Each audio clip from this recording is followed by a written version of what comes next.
सकाळ झाले, लवकर उठ, अंथरुणाला घडी घाल, पटपट आवर, सुट्टीतला अभ्यास कर, एखादं पुस्तक वाच, मोबाईल घेऊ नको, टीव्ही बंद कर, व्यायाम कर, अशा सूचना कानावरती आल्या की मुलांना नकोस वाटतं. पण लेकरांनो, या केवळ सूचना नाहीत, तर अनुभवाचे बोल आहेत. यामागं तुम्हाला चांगल्या सवयी लागाव्यात, आयुष्य शिस्तबद्ध व्हावं ही तळमळ आहे.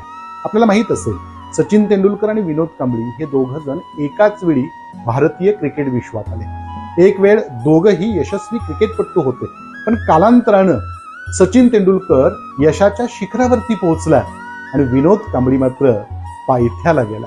आज सचिन तेंडुलकर जवळ धन दौलत, मान सन्मान, प्रतिष्ठा सर्व काही आहे आणि विनोद कांबळीला मात्र स्वतःच्या औषधोपचारासाठी इतरांची मदत घ्यावी लागते.